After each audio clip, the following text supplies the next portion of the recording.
This week, Siskel and Ebert review millionaire Alec Baldwin falling for torch singer Kim Basinger in The Marrying Man.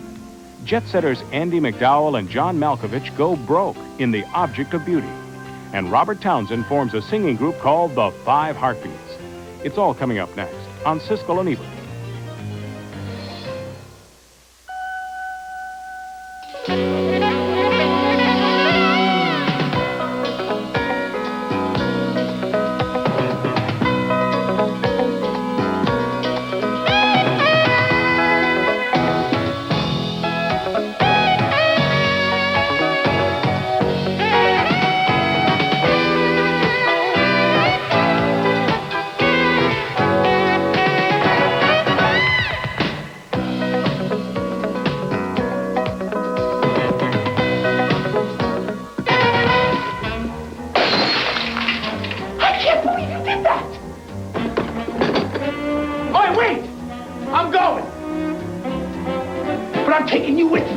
Millionaire Alec Baldwin falls for nightclub singer Kim Basinger again and again and again in The Marrying Man, a romantic comedy that's one of 5 new films we'll be reviewing this week on Siskel and Ebert. I'm Gene Siskel of the Chicago Tribune. And I'm Roger Ebert of the Chicago Sun-Times. Our first movie is an affectionate throwback to those zany comedies of Hollywood's golden age where two people fall in love and discover they can't live with each other and they can't live without each other. Movies like this depend almost entirely on the chemistry, if any, between the stars, and the stars this time are Kim Basinger and Alec Baldwin, who have a lot of chemistry. Baldwin plays a millionaire playboy who's engaged to the daughter of a Hollywood mogul. His buddies take him on a bachelor trip to Las Vegas, and right there in a sleazy gin mill outside of town, he falls instantly in love. Birds do it, the bees do it. Even educated fleas do it. Let's do it. Let's fall in love. It turns out that Kim Basinger already has a boyfriend, the mobster Bugsy Siegel, but she and Baldwin can't keep their hands off one another, and that leads to trouble later that night. Oh, my God. Oh, this is bad. Well. This is so bad. I couldn't see much, but it didn't sound good. Another man who's very angry with Baldwin is Robert Loggia as the mogul whose daughter Baldwin is left standing at the altar. We're kidnapped and forced to get married at gunpoint. At gunpoint? What is that, a new crime wave? They grab people on the street and make them get married? After Baldwin and Basinger's first marriage ends in disaster, the buddies make the mistake of going back to Vegas again. I wonder where she is now. And that leads to another marriage. This is the happiest day of my life. I always love these days, too, Johnny. I really do. The screenplay for The Marrying Man was written by Neil Simon, who once heard of a couple that had been married 4 times and knew that there had to be a comedy there somewhere. The result is one of Simon's best comedies in a long time. In fact, after Biloxi Blues, it's a comeback. The movie is not a polished masterpiece of comic perfection, but it has a lot of juice and energy, high spirits, and exaggerated romance. And by the end, you almost feel sorry for these 2 exhausted lovers who have nearly self-destructed under the pressure of their relentless passion. Well, here's a case where we completely disagree. I felt there was absolutely no chemistry between Basinger and Baldwin, and of course, they're well known as an off-screen couple as well as on-screen, so really, I was mystified. The moment comes, the first scene that you showed, when he sees her instantly, and we're supposed to accept that they are in love, and it didn't, they didn't wow me. I thought that neither character was very well written, that there was nothing actually for her to do. I compared her with the performance of Michelle Pfeiffer in The Fabulous Baker Boys, kind of similar stories, but not nearly as well written and not nearly as well performed. She didn't seem to be anybody to go crazy for. Well, maybe the problem then is that it's not the chemistry between them, but the chemistry between each of us in the screen, because yes. I picked up chemistry and you didn't. That's undebatable. I mean, I can't convince you you're wrong. I understand. You can't convince me I'm wrong. Right. I thought that they did work together, that there were sparks, and that also there was a kind of a comic energy that was coming along in this movie about people who are just practically destroyed by this love that they have for one another that they cannot deal with. And I'm sitting there not feeling anything between them, and as a result, it seems like a very mechanical plot where, they're in love, out of love, in love, out of love, and the supporting cast of all those movie cronies in the background, I thought those guys were really annoying. Okay. Our next film is called Career Opportunities, and this one caught me by surprise. It's John Hughes' latest script since Home Alone, and this one could be called Working Alone, a surprisingly touching comedy about an older adolescent young man who has a lousy home life. He hates his parents. They don't particularly like him. He's known as the town liar. He can't hold a job, as his siblings are only too eager to point out. You got canned again? Well, you didn't get canned. You got fired. His last-ditch job is working as the night janitor in a department store where he's left alone. He goes nuts until he spots an unexpected visitor in the store who fell asleep there while shoplifting.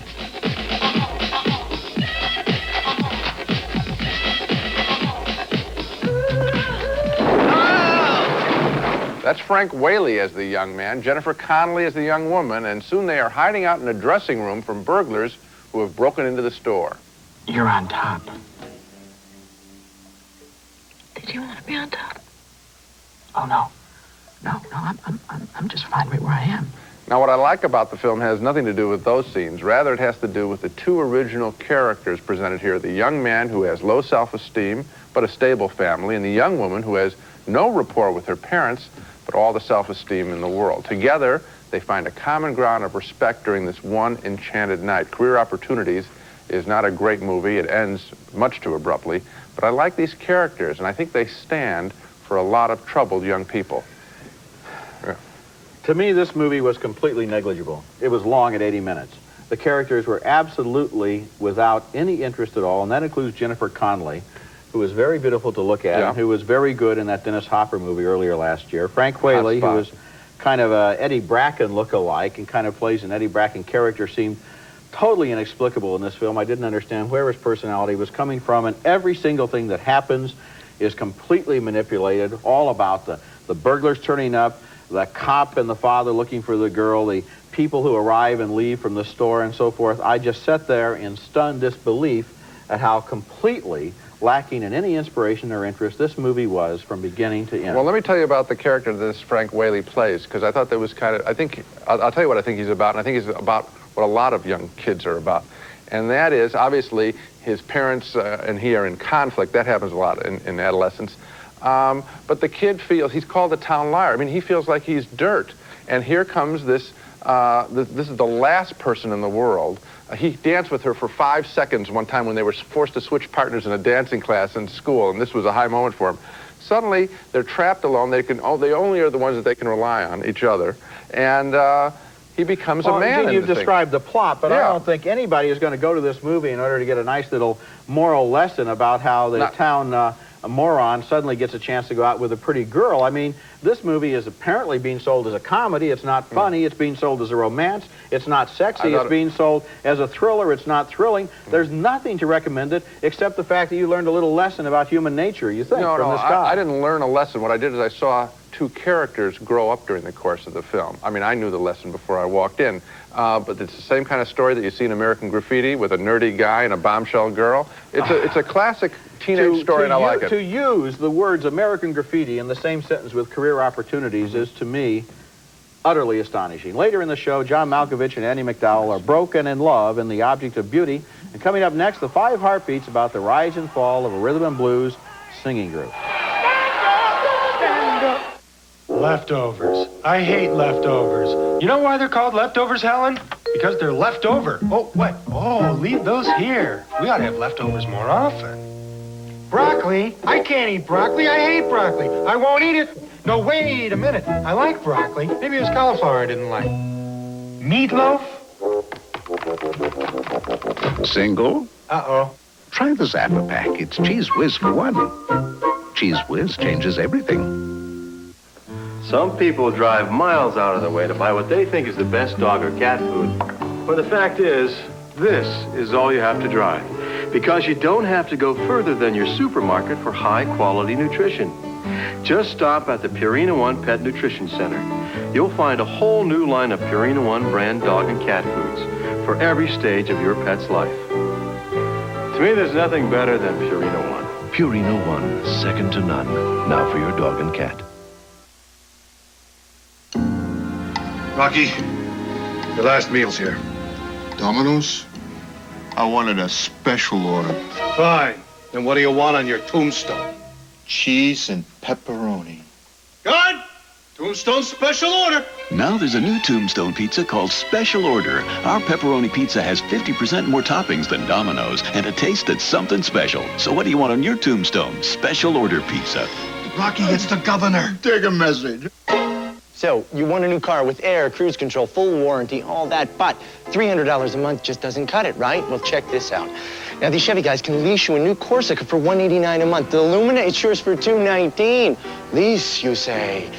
Come on, get with it. It's the 90s. Listen, you drive one of these beauties home after 48 months, you can walk away or buy it cheap.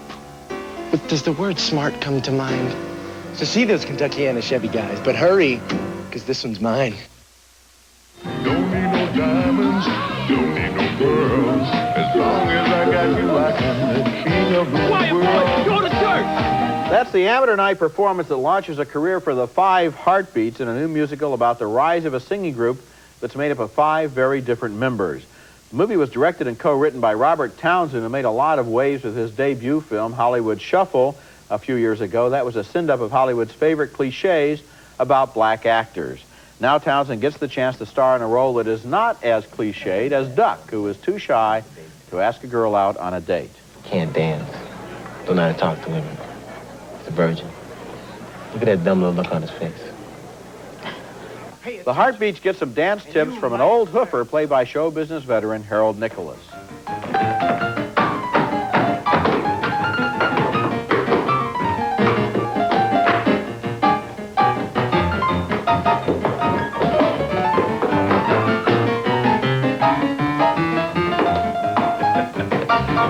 One of the movie's scene stealers is 12-year-old Tressa Thomas as Duck's little sister with a big voice. Some people run at the first sight of stormy weather. The Five Heartbeats tells the story of that singing group over a period of some 30 years as they hit the top, and then when Eddie, their lead singer, hits the skids.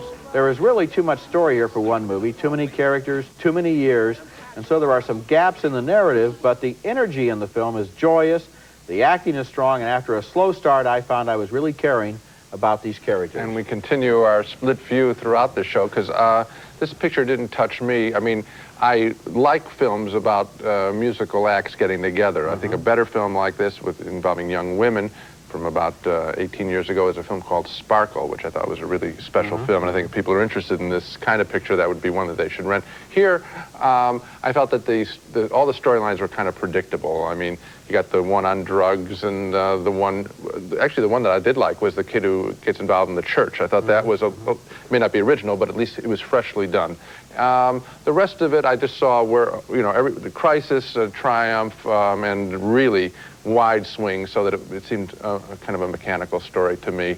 The music's good, but that's off of a soundtrack. I liked, you see, when the movie started, I didn't know who all the characters were for about 20 minutes. There was very erratic editing, and I thought this movie just doesn't know where it's going. And then somehow, so that I had some of the same objections you had, but somehow as the movie got along, then I found out what the relationships were, and I began to care. I found that there were little scenes for each character in which that person was faced with a problem in his life and had to solve it, both for himself and in terms of the group. Or not solve it. The whole story about Eddie, the lead singer, and what happens to him, I didn't think was cliched. And even if it was, it's based on, actually, on some real life stories that Townsend used, so that you can't really claim it's cliched if it's, I think if it has a I think you basis in put your fact. finger on it when you said that there are too many stories in too many years.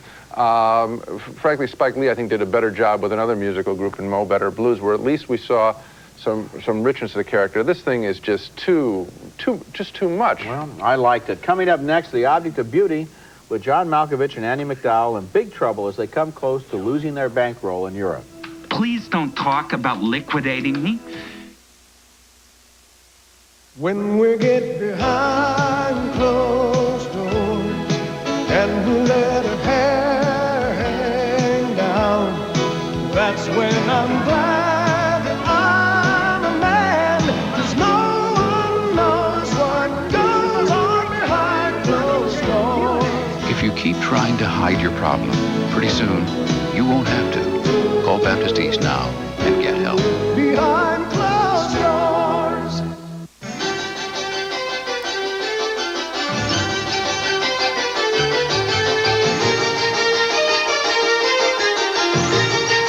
The Yellowstone Super Pops. All your favorite music, internationally renowned stars, plus the Louisville Orchestra, led by the one and only Skitch Henderson. Don't miss a note. Saturday, April 20th, Tony Bennett will steal your heart in the Yellowstone Super Pop Spectacular Season Finale at Louisville Gardens. Call 584-7777. Louisville at noon. Stand by. 10 seconds to air. One local television station takes the pulse of Kentucky and southern Indiana at noon. Effective 5. More local news coverage. 4. More breaking news. 3. More stories that affect you. 2. Your neighborhood. 1. Your family. Up on 1, 2 left. Channel 32 News. The new reports. Weekdays on your 24-hour news source. 32 WLKY. Would you call it greed? Would I call what greed? What's been coming between us? That's John Malkovich and Andie MacDowell as a yuppie couple in London living off their credit cards in The Object of Beauty, a strangely appealing drama about a pair of most unlikable layabouts living the high life in a London hotel room until they start running out of money, and Malkovich suggests to MacDowell that she sell her valuable little Henry Moore sculpture. MacDowell has a better idea, a larcenous one at that. She suggests hiding the sculpture, claiming that it was stolen, and getting the insurance money to help pay their debts. Well, it is against the law. I hate to break it to you. Of course, prison is one way of cutting down our hotel bills. Before they can put that plan into effect, the sculpture is stolen for real. Now, completely without assets, Malkovich contemplates his own suicide and his obituary. Best known for his wit, wardrobe, and business acumen, Bartholomew died penniless and in an untimely death without a watch in an overpriced London hotel room which he could not afford. Malkovich is terrific playing a louse. The other key player in the story is the hotel maid, a deaf-mute played by Rudy Davies, who was suspected by the hotel manager of swiping the statue. Mrs. Darter, I think perhaps the most sensible thing to do would be to search wherever it is that Jenny lives.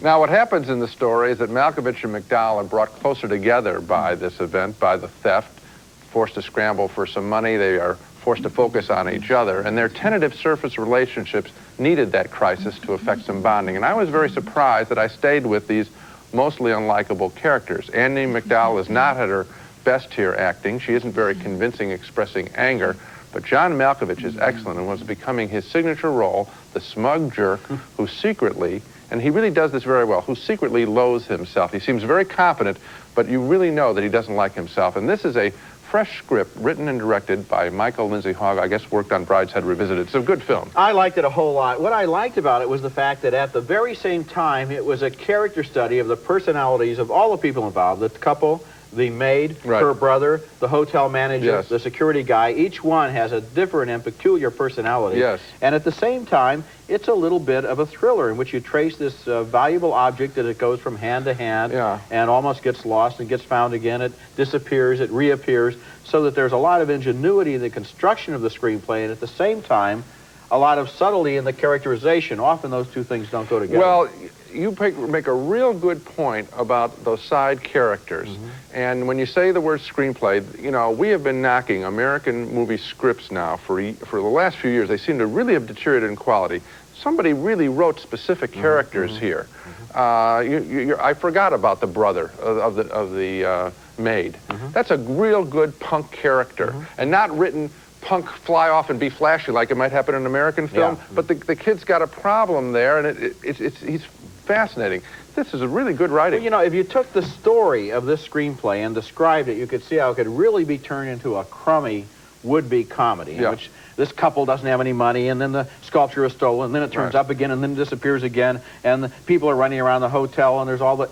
The fact is that the dialogue here, the timing, the way the scenes are handled, make it into a good movie. And so you're right, it's the writing. It's the writing that makes it something special.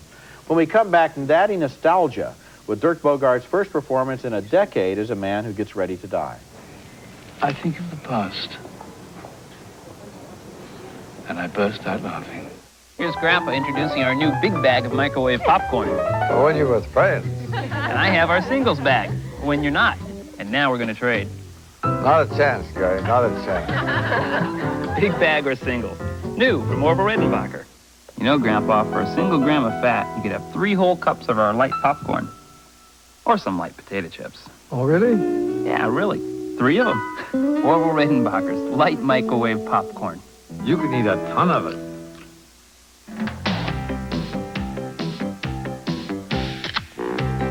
One diet soft drink cools a hot thirst like no fizzy Diet Cola can. Crystal Light Diet Soft Drink Mix with no carbonation, so it quenches better. Beyond a shadow of a doubt. Light, luscious Crystal Light with NutraSweet, the coolest quencher under the sun.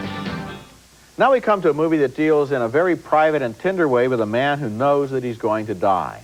The man is played by Dirk Bogarde, a very good actor, is a British salesman who's married to a French woman and now, at the end of his life, has little to say to her. But after he has serious heart surgery, their daughter, played by Jane Birkin, comes to stay with him at their home in southern France, and this is almost the first time in her life that she and her father have really talked to one another. When you've gone, I shall have no one to talk to. Oh, except the old women here. You've got Mummy? I sometimes wonder if we ever had anything to talk about.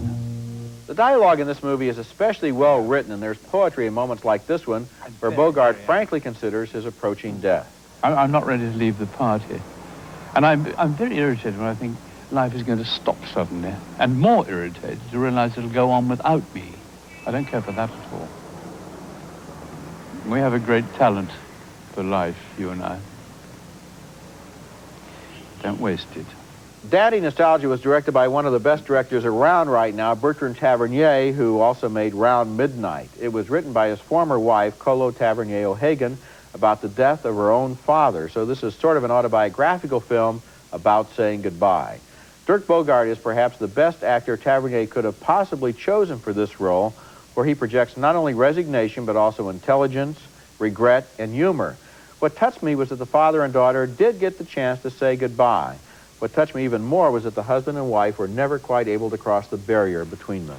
And that, I think, is really the greatness of this picture, because, again, I think normally, when you make a movie like this, the tendency is to wrap everything up neatly, and so that the husband and wife have at least one scene of mutual respect and there's hope in some way, you know, that he'll live on in their memory. No, this picture is written hard, but is also very tender.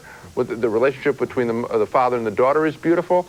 And why can't we live with both things? Why can't we live with a man who has no rapport with his wife at long last and who reaches one with his daughter? It's a beautifully sculpted story. Once again, you're talking about screenplay. Now, Yes. as I was watching this movie, I remembered a picture with Jack Lemmon called Dad, which I didn't like very much. And that was a movie in which everybody had to be lined up and checked off in terms of their big scene of reconciliation and truth and tears. And the fact is, in real life, there are some people you make your accommodation with, and there are some people you don't. Some relationships cannot be repaired, and this movie is about both kinds of things. It's a terrific, terrific film. Coming up next, our home video pick of the week, one of the best gangster films of recent years, and that's saying a lot because there are so many to choose from. You know, Grandpa, there are as many calories in this little chocolate chip cookie as in 3 whole cups of our light popcorn. A cookie that small? You hardly know you ate it. Orville Redenbachers Light Microwave Popcorn. You can eat a ton of it. You know, Grandpa, for a single gram of fat, you could have 3 whole cups of our light popcorn. Or some light potato chips. Oh, really? Yeah, really. 3 of them. Orville Redenbachers Light Microwave Popcorn. You can eat a ton of it. For your next vacation, visit another world. A world that grabs your imagination and never lets go. This is Walt Disney World with Epcot Center. Magnificent resorts. The Magic Kingdom. And the Disney MGM Studios theme park. The Walt Disney World Resort in Florida. The most unbelievable vacation on Earth. Boy, with Michael, there's so much to learn. Hey, well, don't even worry about dinner. I'll handle that. Where's your, Crisco? Oh, the other one's already open. Yeah, but new Crisco has a third less saturated fat. See how the other oil gets cloudy faster when chilled. That shows more saturated fat. New Crisco stays clear longer. This is great. As usual. I learned one more thing today. I've switched to Crisco for good. For less saturated fat, switch to new Crisco for good. Dean Milk is bursting with morning freshness. It's been that way for better than 60 years. That's why you can always taste how much Dean cares. And we're bursting to show you. Dean cottage cheese bursts with so much freshness, creaminess, and flavor. You can taste how much Dean cares. And we're bursting to show you.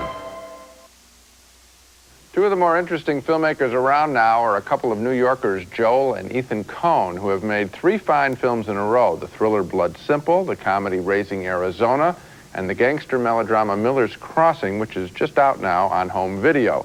In case you missed it last year, this involved a convoluted story of Irish, Italian, and Jewish mobsters double-dealing each other for love and money, with young Turk Gabriel Byrne sleeping with his boss's girlfriend and trying to convince his boss, played by Albert Finney, to stop protecting her brother, a slippery bookmaker. Gabriel Byrne is ostensibly the hero of this story, but like everyone else in this crazy power game, he is deeply flawed, and it's exciting to find such a character at the center of a movie, especially one as stylishly directed as Miller's Crossing. Now let's recap the movies we reviewed on this show. A split vote on The Marrying Man with Kim Basinger and Alec Baldwin. Roger found them appealing together. I thought their characters were lame. Another split vote on Career Opportunities, with John Hughes repeating his Home Alone formula with an adolescent couple this time to great success, I thought. Roger thought the movie was a total loss.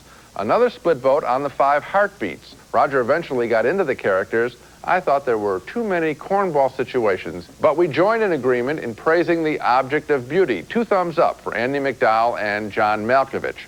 And 2 thumbs up for Daddy Nostalgia. A touching, without being sappy, story of saying goodbye to a dying father and a husband.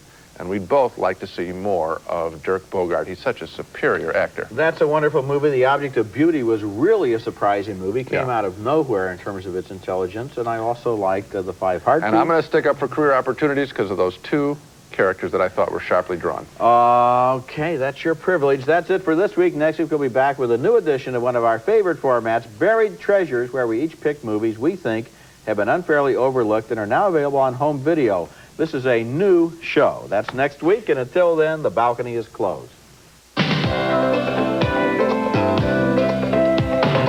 Admiral Cruises presents their 7-night Caribbean vacation sampler cruise on the Azure Seas. Days and nights filled with everything from sampling the islands to relaxing on board. Whenever you cruise Admiral Cruises.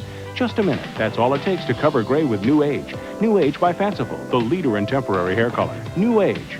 Rice-A-Roni, the San Francisco treat. Now with 30 flavors, you can serve it every day for a month and never serve the same dish twice. Ringer Lawn Restore is the natural, chemical-free way to make your lawn healthy and green. Ringer, all natural, all good, all safe.